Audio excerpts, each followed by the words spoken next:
Welcome to the Sheth Leadership Academy Lecture Series, a series of presentations delivered by Professor Jagdish Sheth, author of books such as The Rule of Three and Chindia Rising. This lecture is on how to develop affordable innovations.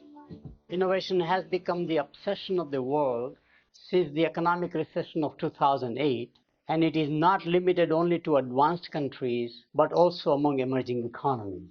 Innovation seems to be a way out for people in order to create economic growth for the world economy. And no matter who is involved, whether those are politicians, policymakers, business leaders, university professors, they are all talking about innovation. So there is almost an innovation obsession. Unfortunately, innovation obsession is not likely to result into meaningful outcomes, either for growth or for profitability. And that's because what we need to do is not just innovate, but innovate in a way that's affordable both to the marketplace and therefore how do we make innovation less expensive. This is the main focus of this particular seminar, this particular lecture. And I will talk about different strategies companies have used to come out with low-cost innovations. So let's get going on this one. So the title of the presentation is How to Develop Affordable Innovations. As usual, I have put in this into a 2x2 matrix or a map. Innovation historically was created based upon the Industrial Revolution formula, which says, how do I get a patent right? Even if it costs a lot of money, it's quite okay to produce a world-class innovation. So innovation were tending to be very expensive. It took a long time, let's say in pharmaceutical, to go through the clinical trials to make sure that the efficacy and the side effects are properly balanced. So the cost-benefit ratio from a human life viewpoint. And the amount of regulation involved in certifying new drugs is a long-term process. Today, if you have to have a blockbuster drug, it's about $1 billion of investment one has to make to come out with a blockbuster drug, for example, whether it's Lipitor for cholesterol or Viagra, in fact, for erectile dysfunction. While they've all made enormous success for one of those blockbuster drug successes, you have a lot of failures at the same time. So the productivity of innovation has not been that great historically. During the good old days, we allowed this inefficiency to survive and tolerate even. In fact, generally, it is estimated that less than 20% of the amount of money invested in R&D results into any kind of a affordable or any kind of an innovation output. So output is very limited compared to the input. The ratio seems to be almost like a lot of innovation is done just for the sake of learning science, learning technology, discovering things, rather than its commercial, viable, usable products. This focus, therefore, of creating innovation at any cost and shooting for exceptional performance is the historical approach. As I mentioned, we have done that in the pharmaceutical industry, and same thing is true, for example, in the software industry now. An operating system to create will cost you millions of dollars. So is true in the chip making business. To start a new chip making in semiconductor industry is about $1 billion+ proposition, both for design as well as for the manufacturing. So it's very expensive, and we go for the best performance. Historical approach to innovation now has to give way to a newer approach, which says how can we make affordable innovations, and how do we do it by just offering acceptable performance, not exceptional performance. That's the two-dimensional shift that I would like to talk about. Why is this shift happening? There are four major drivers. The first driver, of course, is growth of emerging markets. Emerging markets, especially China and India, has two very large populations, or more generally all of the big countries as we call them, Brazil, Russia, India, China. Adding to that one countries like Indonesia or Mexico or Middle Eastern larger countries. These countries are now suddenly becoming from the agricultural society or agricultural economy to more and more industrial economy. Add to that one all of the African growth that is emerging. Africa is on the rise at the same time, along with India and China, and therefore the pressure to innovate for these markets, where the key bottleneck is not whether there are needs or wants or desires, but can they afford it? So to serve those markets, which are growth engines for the world, we really have to have innovation done, which is affordable innovation. The second one is much more interesting. We have an enormous affordability of computing. And computers have revolutionized the world, as we all know, but I will talk about the economics of affordable computing and how that is producing low-cost innovations, either in the mechanical world, electromechanical world, or especially in the digital world. Third one is we need to learn how to innovate low-cost affordable innovations to preempt competition from emerging markets. And the last one is corporate social responsibility mandate. Let me elaborate on each one of them in some detail. The growth of emerging markets, as I mentioned, India, which is China and India, Asia in general, especially Indonesia, Russia and the Eastern European countries, Brazil and Latin America, South Africa and Africa. Total number of people who have never experienced modern day technologies, we take it for granted, all the way from cell phones to electricity to running water, is so large. For example, even today, despite billions of dollars of cell phones, I would say diffused or accepted in the marketplace, we still have a problem. More than 50% of the world population still not has made a single cell phone call. Same thing, more than 50% of the people have no electricity. 75% have no running water. They're basically the traditional agricultural societies. And they all want to be now modern industrialized nations, and hence there's an enormous pressure to innovate specifically for those markets. Second is the economics of affordable computing. This is very, very important to understand that unlike the agricultural age economics, where total cost is equal to only variable cost, land is the only fixed cost, but land is inherited usually or leased long term, so most of the cost is a variable cost. In a variable cost economy, all you can do is to maximize the resources. And of course, labor and land are the two resources. So the more land you have and more people are working for you in the farm, the better you are from an economics viewpoint. This agricultural economics now shifts to industrial economics, where there is not only total cost is variable cost, but variable cost and fixed cost. But the highest fixed cost is only 40%, let's say in the aerospace industry, to some extent in the automotive industry, and that particular cost is 40%. So we created new economic theories, primarily talking about maximization of profits by coming out with the ideas of marginal economics, marginal cost, marginal price. And the theory was created to say in order to optimize, maximize profits, your marginal price, incremental price must equal your incremental cost. That is where profitability is higher. And we have all studied this thing through concepts of economies of scale and economies of scope. This is fine. Now we come to the digital age, the computer age, where the total cost itself is fixed cost. There is very small variable cost. So if you design a new chip, first chip may cost you $2.5 billion. So the cost of the first chip is $2.5 billion. The cost of the second chip is practically nothing. It's all fixed cost. That's true also of the software. Cost of a typical operating software like Microsoft Windows or Apple format or the Android on the cell phone makes no difference. Enormous maximum fixed cost, and copy of that one to make a copy is very small. So ultimately it is all about fixed cost economy. In an economy that is total cost is equal to fixed cost, question arises, how do we maximize profits? Because marginal cost is zero, and therefore should we give it away free? And the answer is yes. And this definitely breaks down the traditional industrial economics. This is the success of Google. You give it away free. Before Google, of course, was Hotmail, which was the first pioneer to say you can sign up for an email free to the user. This is the concept that is clearly the success of Facebook. So you gather users for volume. And a second point that arises in digital economics is that it's not only the volume but the speed at the same time. What is your economy of speed, not just economy of scale? And again, there's a very rapid evolution, very rapid technology change that's taking place, or should take place actually. So you can see Intel coming out with microprocessors in semiconductors for computers primarily, or PCs and laptops, where you have a 286 chip and the life of that one is only 18 months, and then you have to double the performance into 386 chip, 486 chip, Pentium, and into dual core, just goes on and on. Software, the same thing. You have the first generation of software, then you have to have a second, third generation of software, and you actually add more and more capabilities to each generation of software.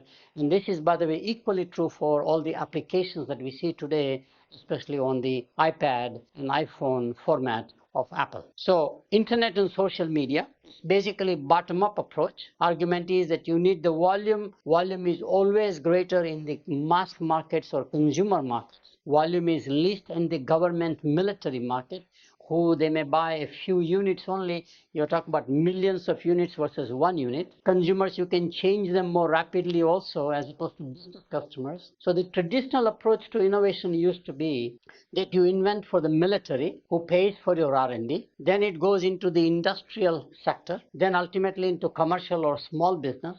And finally, it comes to the consumer market. That is what we call trickle-down theory. With this economics of affordable computing, the whole thing reverses in the process.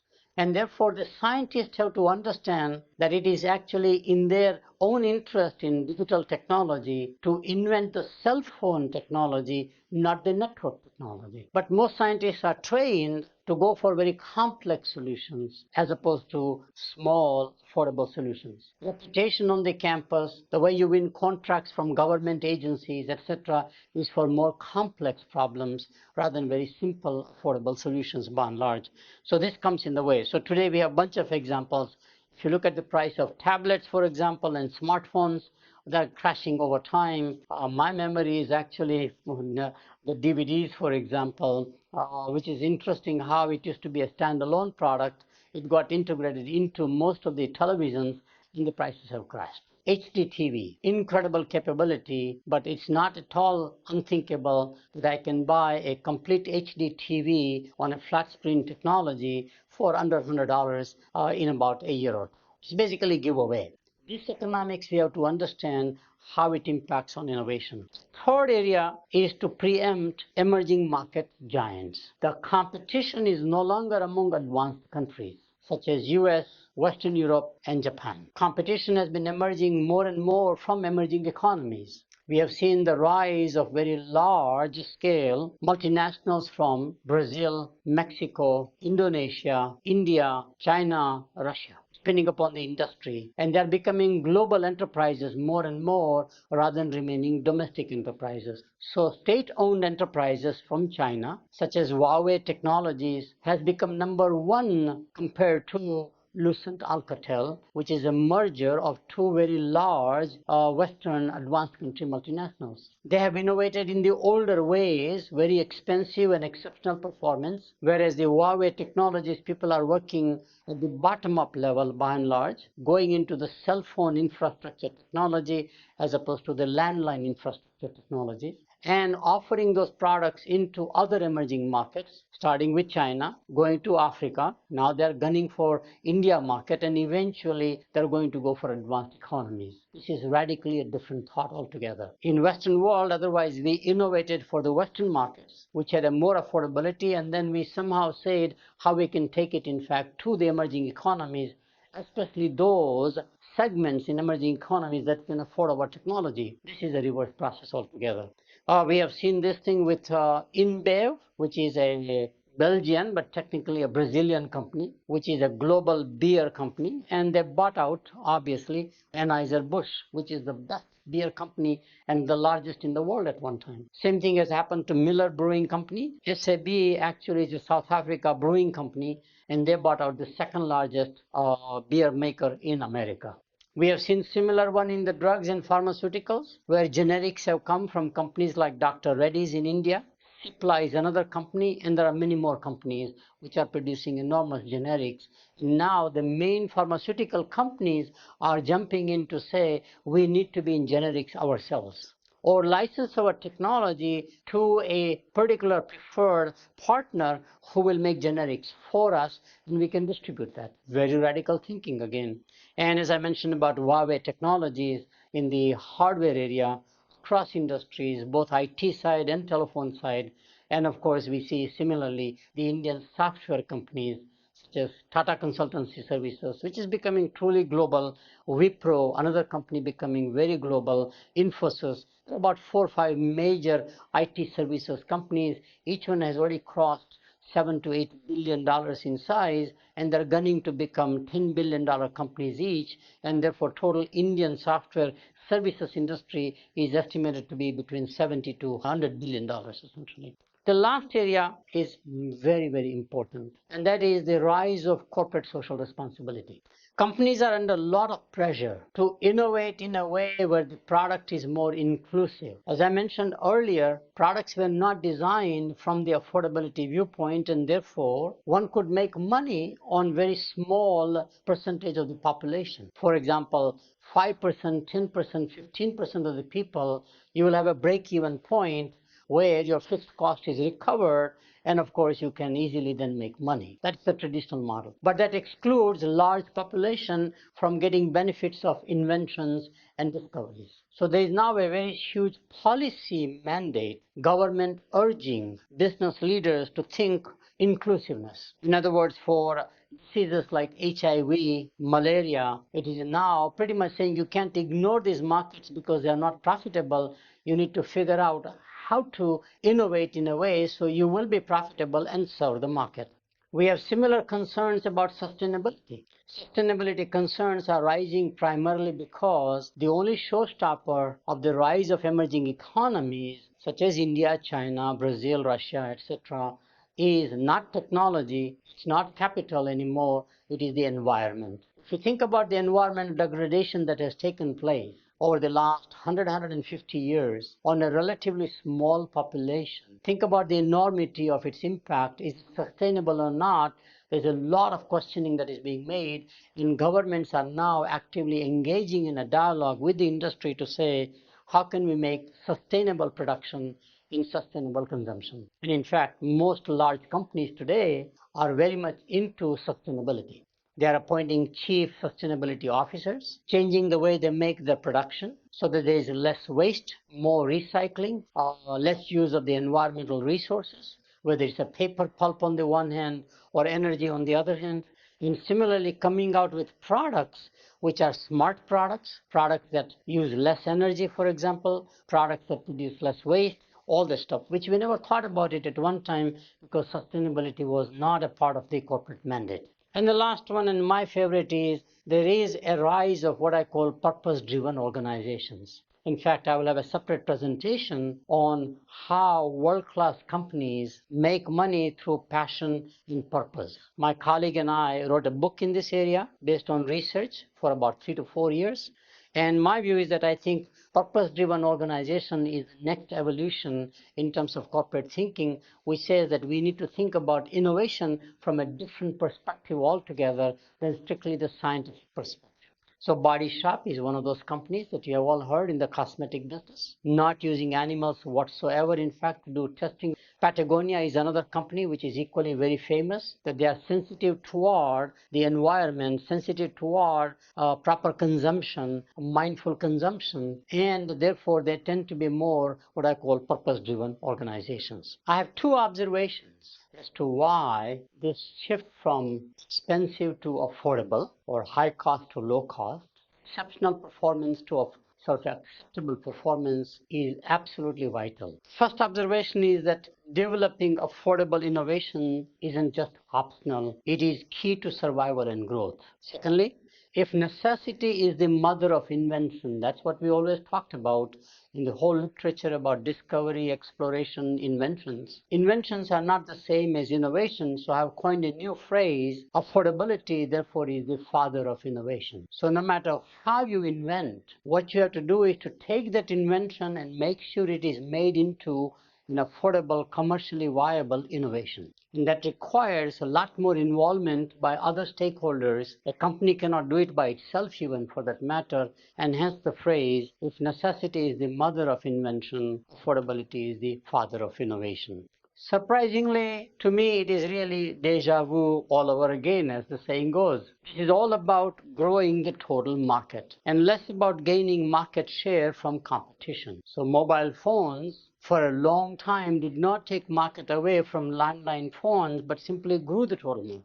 People who couldn't even afford telephones now could afford telephones. Could not afford telephone services, could afford telephone services. We have seen the same thing about generic drugs. They are not taking market away, but actually expanding the total market. And this was the underlying reason why the American economy grew in the last century, for example. This is the reason why Japan grew after World War II. And the same thing is true about Korea growing, etc. How do we create more and more affordable innovations? In fact, if you go back to the literature, you find America actually has been the pioneer toward the concept of creating affordability as the foundation for creating new markets altogether. The examples include Model T car, where Henry Ford was the first one to come out with the idea that a horseless carriage is not meant for the wealthy people, but it is actually people who are working in his own factory.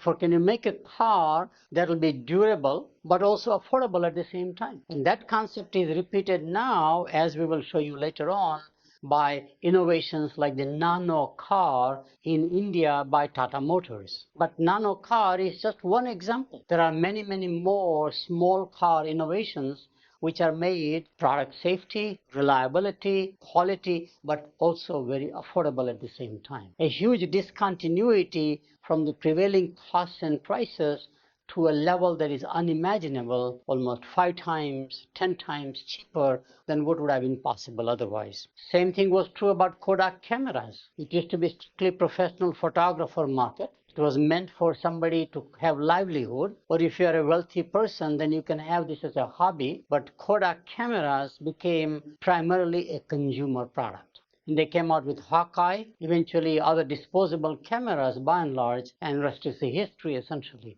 And that is now followed, obviously, with digital cameras, mostly by the Japanese and the Korean manufacturers. Timex watch, same thing. Swiss watches used to be very expensive. They were basically a gift you got at graduation or wedding. High school graduation I'm talking about. And then you kept it in the family forever. They were like heirlooms, like jewelry. But then Timex changed the whole manufacturing process to make it very affordable, almost disposable.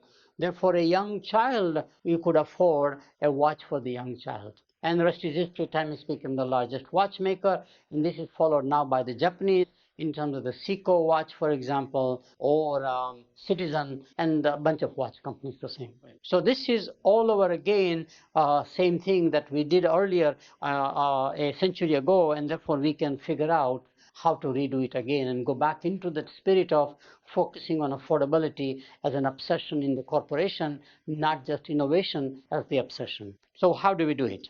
There are 4 techniques companies have implemented, and I will talk about each one of them in some depth. First one is reverse innovation, which means you innovate there, market it there into an emerging economy, and bring it later on into advanced economies. Plug and play is the other one, or modularization. That drops the cost of manufacturing quite a lot, so an invention could be made very affordable. Proactive disruption, that says that you should be proactively actually going to the next level of technology, which is cheaper, better, faster, even though it impacts your existing business, or what is called disruptive innovation. And the last area is, I call it as targeting the base of the pyramid market. We always have a definition of a base of the pyramid or bottom of the pyramid as people who are below the official poverty level, and that is about $2 per day income for a household, $700 a year calculation. And if you put that thing, as I will mention later on, it is already a $5 trillion economy, but totally unserved by reliable branded manufactured products companies or services companies. So let's go into each one of them. What is reverse innovation? It is a decentralized R&D immersed into local emerging markets, which are deliberately organized to have innovations created at substantially lower cost, not a small incremental, but substantially, as I said, a discontinuity in costing and pricing. With better access, those innovations provide more portability, more accessibility, more distributability, and acceptable quality. So General Electric says, is it possible for us to think of in the medical instruments business or healthcare in general to go to countries like India and China, use local scientists who are a lot less paid per year income? It is just like in manufacturing what we have seen, it can happen in R&D organizations, where the cost of innovation is a lot lower. It may not have the best solution necessarily, but there is an acceptable solution. So the phrase that GE has created is 50% solution, 15% price. In other words, price drop is much more significant than the quality drop by and large. So here are the examples. The General Electric, Jeffrey Immelt, with his advisor Vijay Govindarajan, have taken a stand, and therefore GE has announced that over the next 6 years, it will spend $3 billion to create at least 100 healthcare innovations in China and India alone. So EKG machines that cost $15,000, can you make it at $1,000 and therefore are able to sell it in emerging markets? Portable PC-based ultrasonic machine at $15,000 when the major equipment in a large hospital would be hundreds of thousands of dollars. So reverse innovation is opposite of what we have been teaching and we have been practicing called glocalization, which says that you take the product which is made for advanced markets, very expensive, meeting much higher quality standards, and then you localize it as you go abroad depending on the market. Most of markets will not have even the affordability dimension come out, and therefore you will not even go in those markets. But the markets that still can sort of buy your products, localize it for local regulation, local infrastructure, whatever the reasons are. So that's the globalization. So inventing great products for home markets. This is the reverse innovation, opposite of globalization. And then distributing them worldwide with some adaptations to local markets. So as I mentioned, medical instruments, pharmaceuticals, especially generic drugs, while they were clearly designed for emerging markets to serve the poor there, more what we call a socialized medicine in some fashion, where the government has to pay and therefore government demands price points, lower cost points. Now it is becoming mainstream in America. Most of the Medicare and Medicaid recipients of healthcare drug benefits are now asked to buy more and more generic drugs because the government is the payer, or the same thing is true for insurance companies. Healthcare insurance companies, they are now encouraging more and more doctors to prescribe generic drugs. Similarly, they mentioned about network infrastructure or telephone. We are now starting again, like in emerging markets first, such as the Huawei technologies, as I mentioned, and then bring it into the advanced economies. Fundamentally, what does this mean? It means traditional model of cost plus accounting and financial measure has to give way to what I call price minus. In other words, you start thinking of innovation and how to design, how to manufacture, how to distribute, not from a cost and then saying, here is my margin that I need to price it accordingly, but here is the price in the marketplace, and therefore how do I reverse the process and come out with something that was affordable, but it is then acceptable in quality, as well as in fact it is product safety and all that stuff by and large that we talked about. So that's the cost plus versus price minus. So the traditional model would be the cost plus, the new model is price minus. Now that we have defined and understood what is reverse innovation, let's talk about what are the keys to succeed in implementing reverse innovation strategy or a program. The first one is low cost of failures. In emerging economies, you can afford to fail many times. Still, you will have one success, like a venture capital model, that actually makes big. While same thing is true in advanced countries, most inventions do not see the daylight of commercialization, and most innovations fail in the marketplace. But the cost of failure is often 5 times, 10 times, 15 times less in emerging economies. That's a key one. We need to understand that if you innovate in emerging economies, the cost of failure ought to be a lot lower. Second key ingredient is a deep R&D people immersion in emerging markets. This is something very much like an anthropological course, archaeology. You cannot do it strictly on a cognitive basis or on a paper pencil and the typical formulas and mathematical calculations.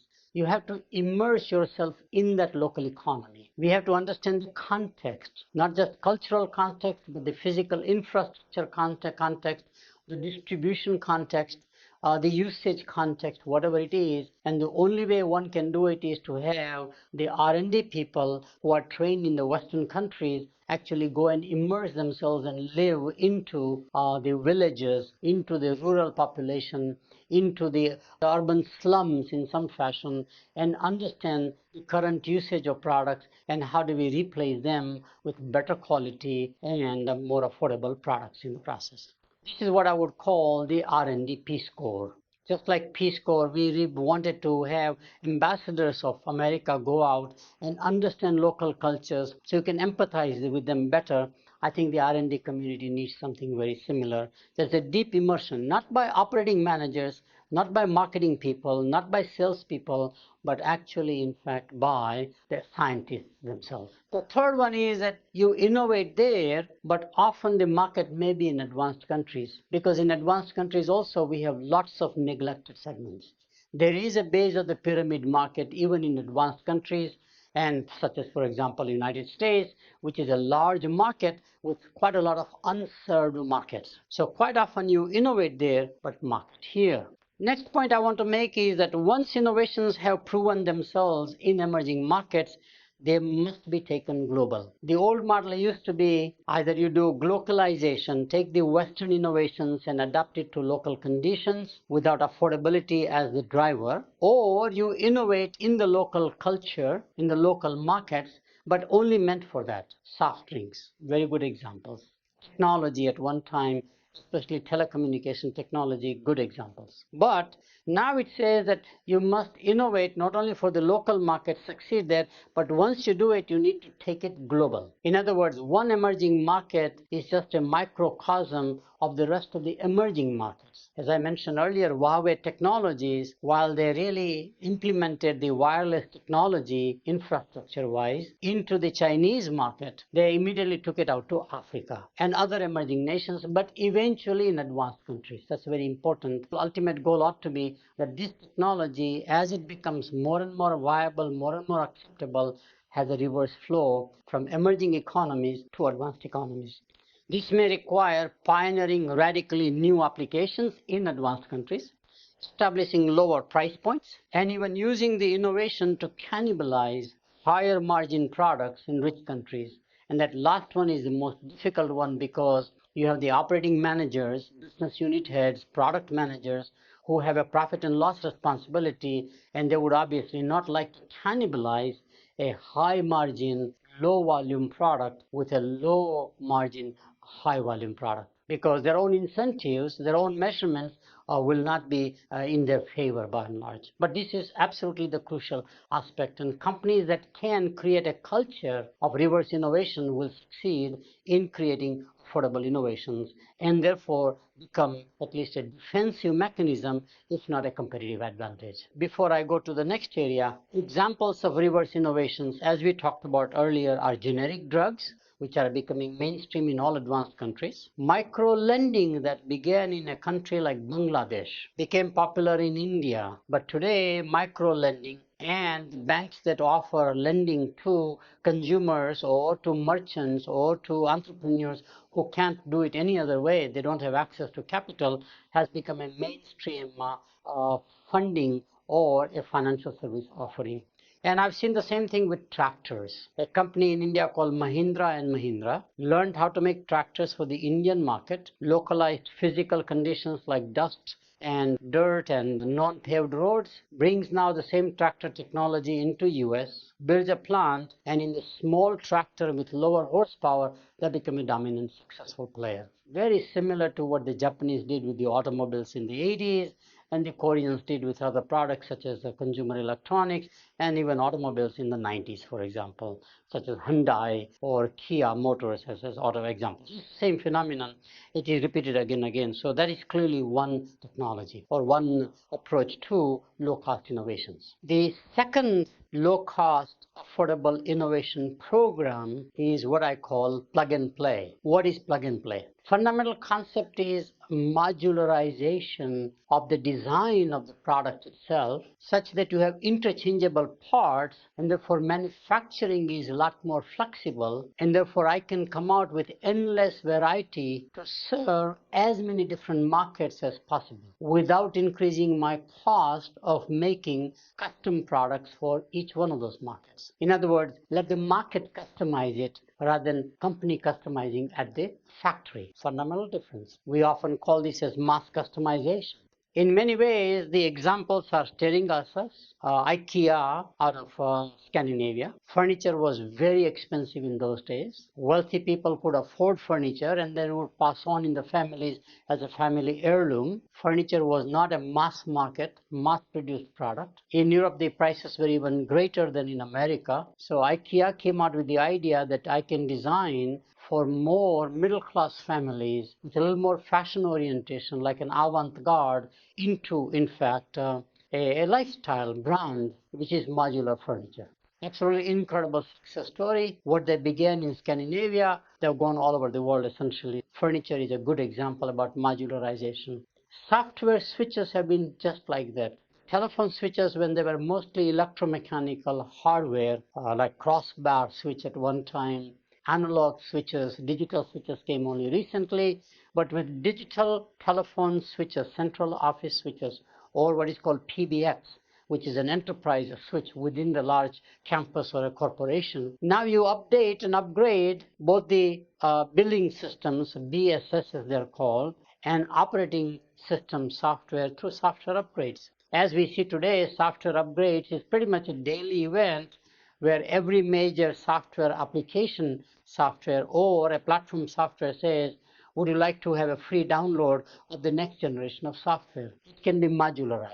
It can be made flexible. So clearly in that area. And in the server business, the IT side, we have seen the same thing where servers are designed so they're stackable for a mixture of applications. So you may have in one room, CIO, Chief Information Officer, is capable of providing a flexibility to all of the users at a university on the one hand, or in a large corporate enterprise, such as their own internal intranets, as opposed to extranets. How can I summarize this concept in a succinct way? I found that this is really more mass customization, and therefore the difference is between French restaurant and a Chinese restaurant.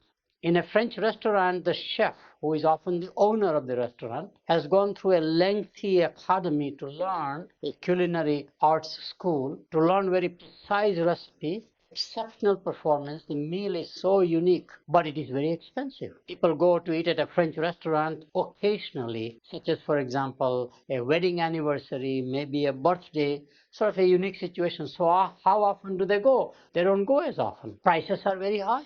And the French restaurant usually turns the table once in the evening. You have the typical tablecloth, nicely decorated restaurant, and the patrons are encouraged to linger. In fact, you don't serve them very fast at all. You take your own time. Interesting way of doing business. In order to make money, they have to charge high prices. Now you go to the other extreme of a Chinese restaurant. How big is the menu? Even a small Chinese restaurant, my experience says that they have like 120 items listed on the menu. Do you think they have 120 separate recipes? Of course not. They do plug and play. You have maybe 10 ingredients, 7 condiments, and you can make extraordinary combinations, unlimited combinations. Those of us who have studied factorials in our high school days, you can imagine how many combinations one can make, and that's your Chinese restaurant. How fast the meal comes? Very quickly, because they're just mixing and matching. So delivery cycle time is very fast. Sometimes I wonder, I just placed an order and the meal comes, and I think it is somebody else's meal. How are the prices? Very affordable prices. And the Chinese restaurant turns the tables 2 or 3 times in the evening. And that'll be true for the Thai restaurants also.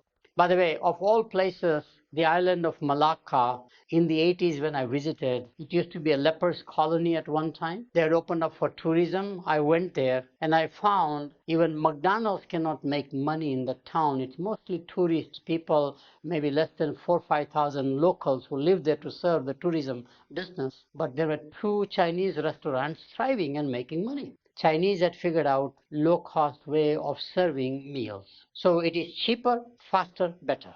flexible operations in mix and match, or in manufacturing or in operations, what we have now talked about is mass customization. How do you establish plug and play strategy that works for you? The first major requirement in my view is establishing a global standard, a de facto standard as fast as possible. So you become a de facto standard, and therefore you aggregate the largest market possible, and therefore you get your economies of scale. Looking at the price point in the marketplace, you start backwards, price minus, as I said earlier, as opposed to cost plus. And we have seen this thing quite often, which has happened in the OEM market, original equipment manufacturer, such as in the case of automobile component makers. India today is the largest country in the world for small car component makers because they have a very large domestic small car market which is growing just like in China. And now they're coming worldwide. So you got to create a de facto standard, either aligning with the OEM manufacturer or creating a standard by licensing everybody, or creating a de facto standard by, in fact, it's a de jure standard by regulation, through some regulatory process. So LCD technology became a de facto standard by the Japanese. All Japanese companies, probably in cooperation with the government, shifted the technology from the traditional technology, vacuum tubes, you might remember, television sets were made. Eventually you had the solid state technology, but now it is LCD, which is a flat screen technology. And of course it's moving on to LED, etc., and the prices are just crashing. And same thing happened with cell phones. In this case, the government stepped in and created a de facto standard or a de jure, especially Europe. In Europe, the idea was that while the technology was invented in America, they needed to commercialize, and rather than go for free-for-all standards, they decided to bless one standard, which was GSM. All European companies were mandated to roll out their wireless services on a GSM platform, which got enormous competitive advantage to Nokia against the pioneer Motorola here. And the rest is history. Today, that advantage is going to emerging market manufacturers such as HTC, or from Korea like Samsung, and they're taking over the handset or a mobile market, other than smartphones where Apple is doing quite well. Second thing, as I mentioned earlier, is to implement what is called mass customization. In a factory environment, the best place I saw this mass customization was at a Motorola pager factory when pagers were standalone products. Motorola is pioneer, as you know, in Six Sigma process. They're also very pioneer in cycle time. They're also very pioneer in total customer satisfaction processes.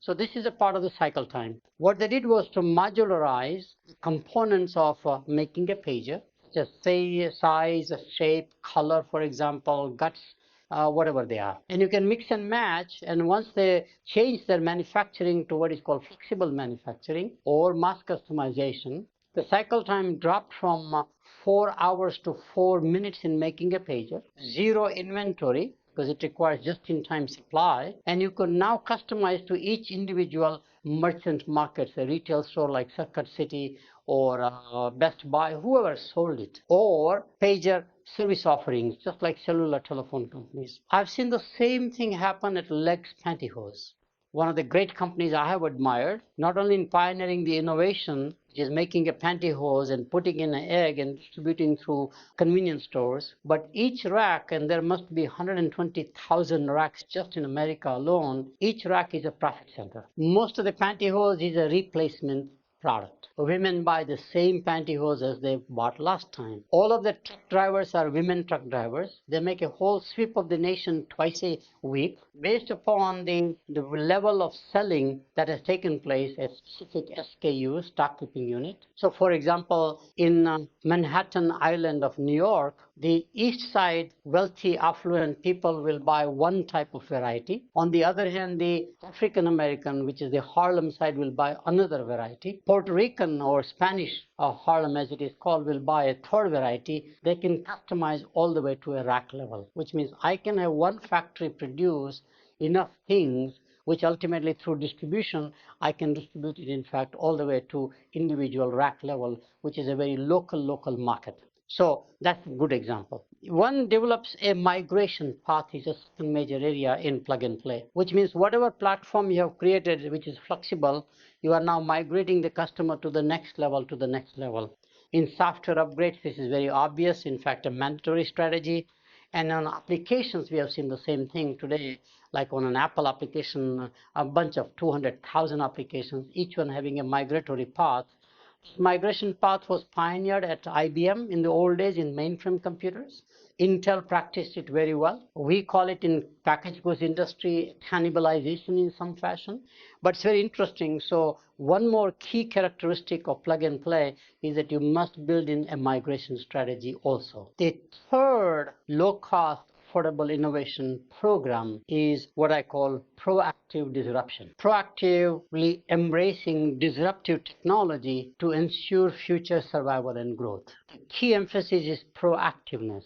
In fact, quite often most companies have an enormous incumbency curse of incumbency. An existing technology, they're locked into that and they're unable and sometimes unwilling to shift to newer technologies, which are becoming disruptive because they are as good in quality but enormously affordable. And this is a key paradigm shift. I saw this happen, for example, at one of the best companies called Tectonics. It used to dominate in the analog portable instruments, test and measurements. It was the standard, just like IBM was in the computer business. But their engineers strongly believed analog is the future. Analog is a superior technology, and they were sort of laughing at the digital technology as relatively inferior. So in analog to digital, every industry has been impacted. We have seen that right now with all of the media and movie companies. We have seen the same thing with newspapers, magazine people. They are unable or unwilling to shift in it. They cannot transition. They are not likely to survive. Newspaper industry is going through this agony right now because the print media are declining, cost of distribution is rising, and how do you make a shift of customers or readers to go toward an online getting the newspaper such as the New York Times or whatever the newspapers are like a Wall Street Journal, etc. So media and movies are very key. I've seen the same with display devices. The old telephone, the black telephone historically, it was made just one color, very sturdy industrial strength. We added some designs, features, but they were very expensive. But with mobile phones, we have seen with digital display devices in general, same thing about the PC business, the tablets, for example, and just the rest of the world. So analog to digital has been a key disruptive transition, and many companies have not been able to transition well. Kodak tried that in the film business. They did come out with innovations on the digital side, but unfortunately they were unable to market against the Japanese competitors. Japanese successfully went from the analog film-based photography or movies to the digital, such as the Canon, the Nikon of the world, and definitely at the movie production level, Sony of the world. Unfortunately, Kodak was not able to make the transition, and therefore the traditional business died. Kodak is now under Chapter 11 bankruptcy protection just to survive as a company, and might become eventually more a licensing company where the patents and the technology they have,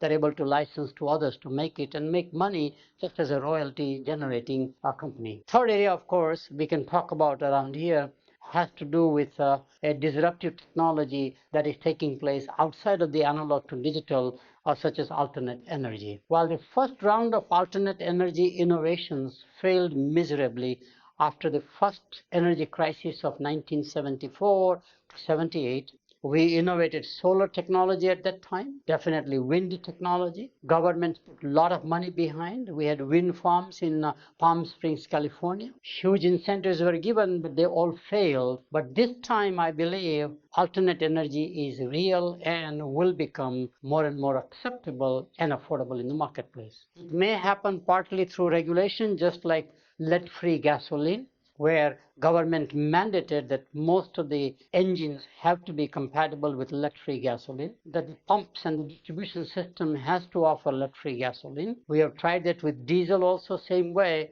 So I think it's possible that what has happened within the traditional energy business, one can see the shift toward alternate energy. I believe in this particular case, it may happen a lot more in a B2B market. In other words, companies will put more solar panels. Companies will become smart energy consumers, and they have the size and the scale to invest the capital dollars necessary as opposed to the consumer market by and large. But solar panels are becoming very real now. Chinese are leading. Surprisingly, Japanese are very heavily involved in evolution of the solar technology. And just like we did not understand the Japanese evolution for basically VCRs, you might remember. We ignored Japanese evolution about the HD TV technology. I think same thing, that ultimately Japan may become one of the major market makers and a producer of solar technology. Nuclear clearly is coming back again. Despite all the setbacks in Japan recently, there is such a huge demand for energy, especially among emerging economies, as they become industrialized, that it is just not sustainable using the traditional fossil fuel. We have gone through these debates and discussions about nuclear technology several times. Before the 3 Mile Island incident or Chernobyl in, for example, Russia or in Soviet Union in those days, nuclear energy was in favor. Most of the advanced countries, nuclear plants, Korea, Japan, France, America, etc. And we built nuclear submarines also. Because of those two disasters or incidents, apparently nuclear became out of favor from a public opinion viewpoint and was coming back again till the Japanese incident. But now it seems like nuclear may be an alternative. People will have to think through and make it, in fact, more energy self-sufficient in the process. So proactive disruption is the third major low-cost alternative innovation program. Again, by the way, all alternate energy will be failing if they charge higher prices. Like lead-free gasoline, when they try to charge higher prices, never worked. Even though they use Johnny Cash as a key activist and an environmentalist, great singer, that did not work either. Ultimately, they had to make the price equal to existing gasoline and more mandatorily shift the consumption and therefore the demand of lead-free gasoline. I think something similar, some policy mandate will come in with which corporations and individual customers will be incentivized to switch or mandated to switch toward alternate energy. So what is proactive innovation? As we said, it is a disruption that you actively embrace. In one of my books called Self-Destructive Habits of Good Companies and How to Break Those Habits, I have identified how world-class companies, because of denial of new realities, especially new technology realities, suffered from a significant setback. For example, digital corporation never believed that personal computers or mini computers could do the work of mainframe computers. The belief was all the way to the founder, who was a brilliant scientist, but he was trained in a certain way of thinking and would not accept a PC. They thought PC was just a gadget, Mickey Mouse. Mainframe computing was so complex, so expensive, and today we have already seen PC has taken over the mainframe computing functions by and large. Can do both storing, processing, display, everything in basically a desktop, and now of course a laptop at the individual personal level, gaining the volume. So digital corporation failed eventually. As we talked about the Kodak the same way, another company that failed. And of course Xerox has been trying to transition from the traditional xerography, which they are the pioneers and the inventors, to more and more a document management company. And we all hope that they will make the transition. This concept of proactive disruption originates from an economist by the name of Joseph Schumpeter. He believed that free market and competition actually creates what he called a theory of constructive destruction. It is very similar to Darwin's theory of evolution or survival of the fittest. That idea is the origination of this notion of disruptive or constructive destruction concept. It has been now popularized and made it into a lot more powerful thinking by, obviously, Clayton Christensen. Clay Christensen came out with a classic book called Innovator's Dilemma. He coined the phrase disruptive innovation, and now we are finding more and more his ideas are very appropriate, especially for low-cost, affordable innovations targeted toward emerging markets. So that's proactive disruption. What are the key things that a company can do to implement this proactive disruption from an innovation viewpoint? The first and a simple rule is fast follow. Don't have this pride and therefore a denial of anybody else as we are the pioneers and therefore we are the only ones who will innovate. Pioneering companies always have that legacy where they believe imitation is not as good. My recommendation here is that as soon as you see another technology that is about to disrupt, you should jump in and fast follow the niche guy if you are the big volume player. So fast follow when the low cost disruptive innovation by non-traditional competitors, which is very interesting. Often competition does not come from the competitors that you know, and the analyst and everybody looks upon the same peer group, but it comes from somebody else you didn't even know, whether it's from emerging economy or whether it is in the same domestic market. I can't believe till very recently most of the people in telephone infrastructure did not even know the name of Huawei Technologies. They did not even know something like a Tata Motors nano car. They did not know Airtel as a wireless telephone company in India with more than like 200 million subscribers, becoming a global player trying to compete with Vodafone. These are non-traditional competitors, and they come outside the industry or outside the technical geographies. So how do we make sure that their innovation is accepted in the marketplace, that we do fast follow? So generics is an example I already talked about. Microsoft was very smart. They saw the rise of the ISP market. America Online, AOL was the pioneer. Hotmail came out as an email platform, and Hotmail, they bought it out essentially and made it into a bigger play. And we already talked about the nano car. So proactive disruption, key ingredient is a fast follow, and watch the technology wherever it is coming from. A second part is what we had talked about earlier, that create a de facto standard. In other words, in the airline business, companies like Southwest Airlines or Ryanair, now out of Europe or out of United Kingdom, are becoming absolutely the pioneers about how to do no frills, low cost, national presence or global presence, even for that matter, offerings. Short haul, short distances, like in Europe, it will be going from Ireland to London, for example, from Dublin, or going to Paris, going to Germany, etc., kind of a thing. Microsoft Windows has become a de facto standard. So is Google, and of course the latest one we can talk about is YouTube and Facebook. So you become a de facto standard and you get the first mover advantage in the process. Even though you are a fast follower, you are not the creator, but you are a first mover in the mainstream market. Next area is rapid planned obsolescence, which means once you start on this journey, it's an endless journey to say next generation would be more affordable and better quality. Faster, cheaper, better, as we have said.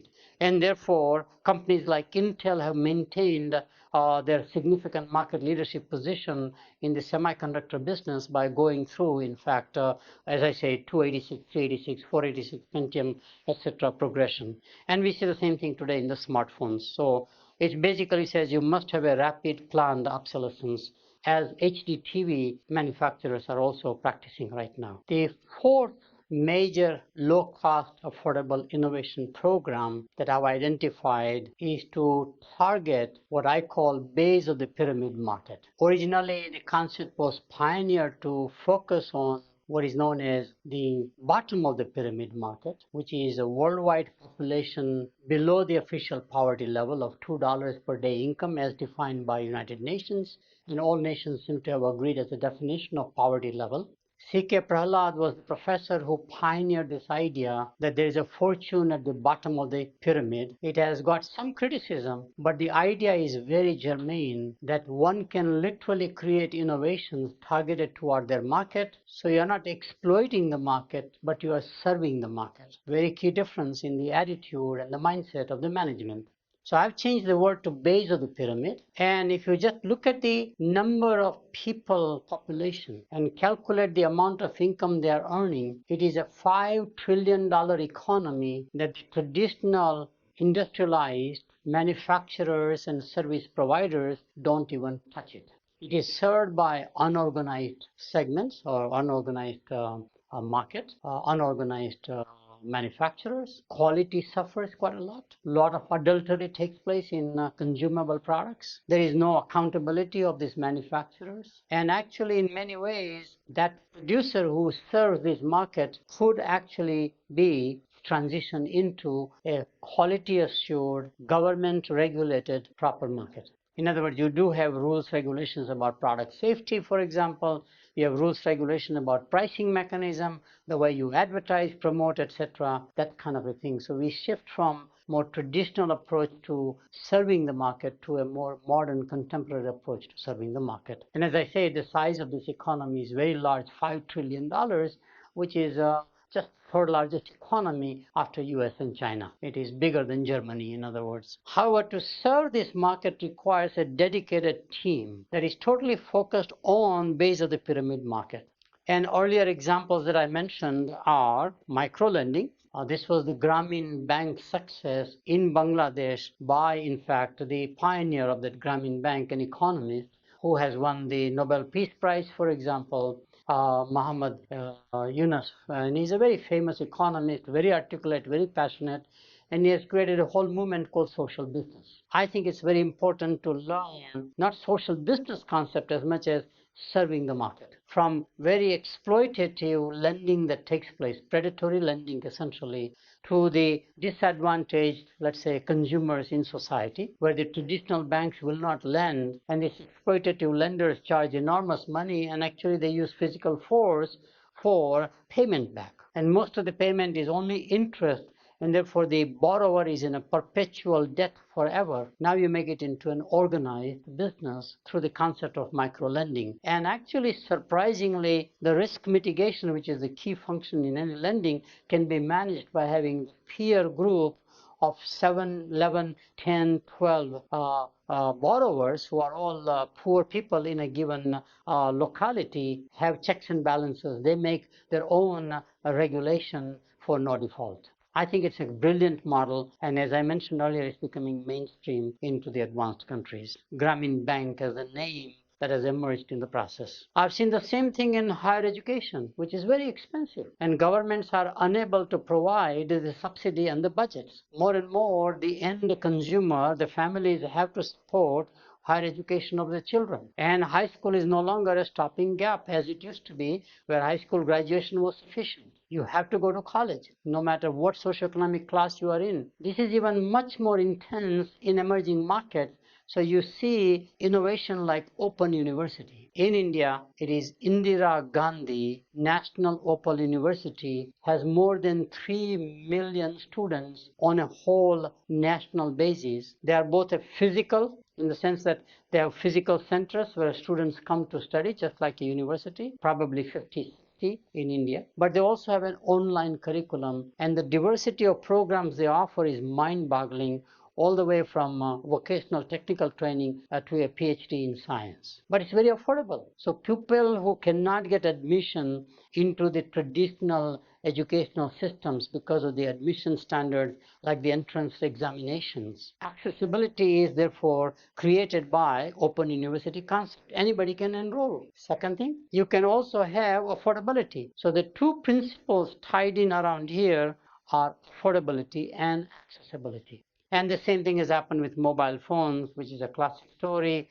The remotest part of any nation today, a consumer customer has a mobile phone. They're illiterate. In fact, in countries like India, I have seen where the fishermen have a mobile phone. They go out whole day in the hot sun, maybe get 11, 12 fishes catch, bring it to the shore, but while they're coming to the shore, they shop around on their mobile phone as to which bazaar will offer them better prices. So they steer their boat going toward one bazaar versus the other bazaar so that they are not at the mercy of the middleman. Very interesting. So the technology can bring about an enormous change from an affordability and accessibility viewpoint. I did want to point out that I have written a book with my colleague Raj Sisodia called 4 A's of Marketing that takes a customer perspective. From a company perspective, we always practice what is called 4 P's of marketing: product, price, place, promotion. 4 A's is from a customer viewpoint. How do you make your innovation acceptable, but also affordable, accessible, and increase its awareness? While the framework originally began at Coca-Cola Company, the whole foundation of Coca-Cola's growth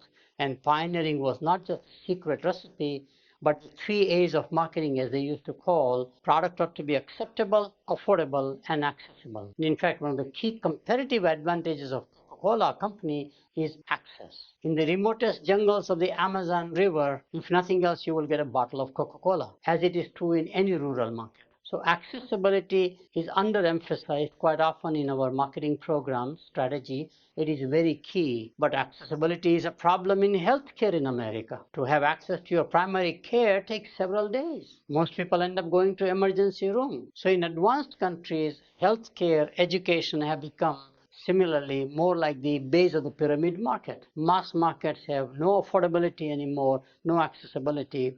So Four A's of Marketing is a book written, goes into depth about each of these. How do you make products more acceptable, affordable, accessible, and increase its awareness?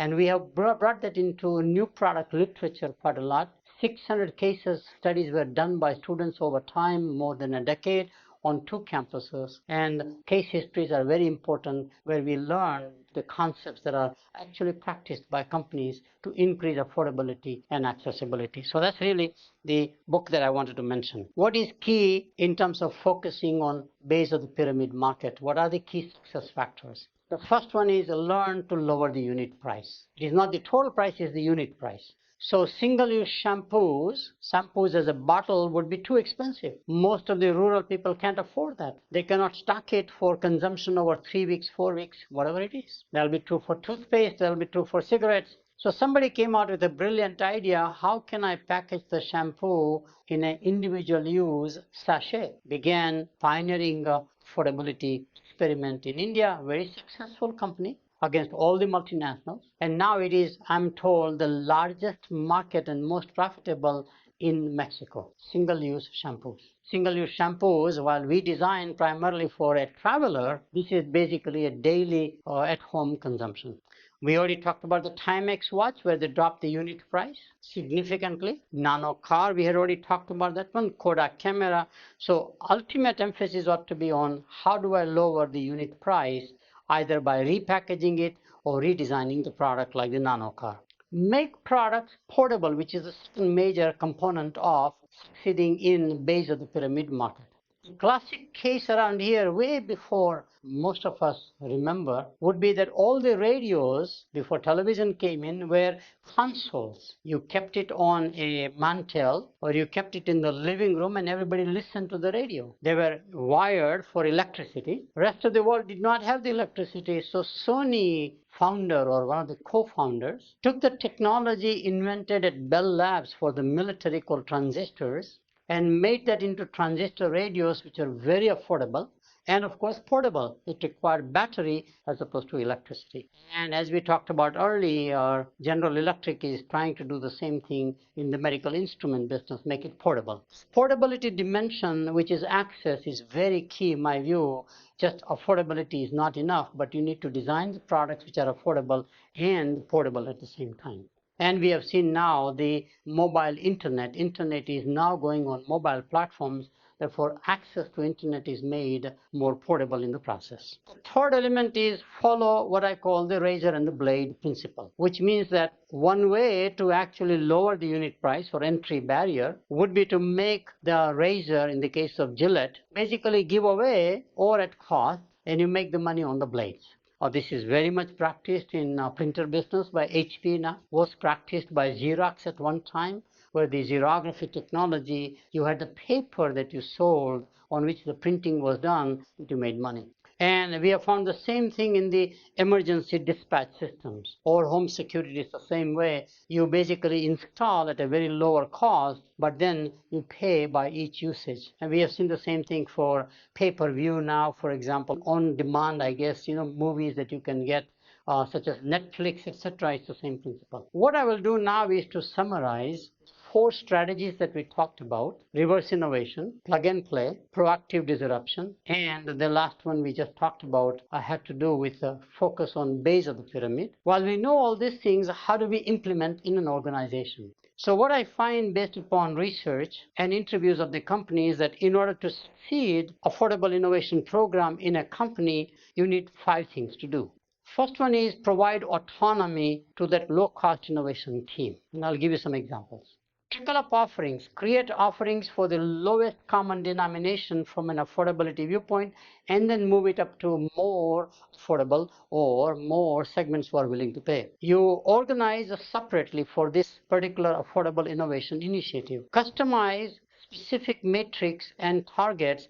Do not use the standard accounting or standard quality measures. And you must have a very high level champion for this program in the company and the team that executes this particular program. So let me just show you the first slide. So the first key point to successfully implement affordable innovation program is autonomy to the low-cost innovation team. General Electric in healthcare business now is actually implementing this. But the classic thing actually, not for low-cost innovation, but the same principle was at Lockheed in the defense industry called the skunk works. It'll be a team totally isolated, coming out with a disruptive technology, not necessarily affordable technology, and it'll be given complete autonomy, complete secrecy, etc. And we have seen same thing, online education does not mix with regular education, so you have to create a separate team of people who will be both in charge of revenues as well as in terms of managing the operations. Second one is innovate new offerings specific to the base of the pyramid market. In other words, you cannot take a product and they say, how do I make it affordable for the bottom of the pyramid or the base of the pyramid market? It says that you start with them. And the best example I have is a life insurance company in India called LIC, Life Insurance Corporation of India, who had a social mandate that they need to provide life insurance policies for the lowest socioeconomic common denomination people. So they innovated life policies that will be very affordable. And they created a whole agents, hundreds of thousands of agents out in the rural markets. And I see the same thing happening now with vocational training worldwide, that you innovate new offerings specific to a given market that otherwise finds education is too expensive. So vocational training is becoming a very hot area. The third one is to organize a brand new company with respect to hiring practices, reporting, structure, and board governance. If there is a newer technology in general and affordable especially, then the idea is that it will not mix very well with the traditional business. So General Motors, which pioneered OnStar, which is emergency assistance, but it's really a communication device from the automobile to a dispatch center, or basically machine-to-machine communication now. OnStar is now a separate standalone subsidiary. It allows them the freedom to license it to other manufacturers, such as a Honda, for example, or a European manufacturer. And the same thing I find with online retailing, that online retailing doesn't mix with brick and mortar retailing by and large. And therefore, you have to have a separate person, separate company if necessary, at least a separate business unit, a separate, management team just to manage online retailing, which is a growing field.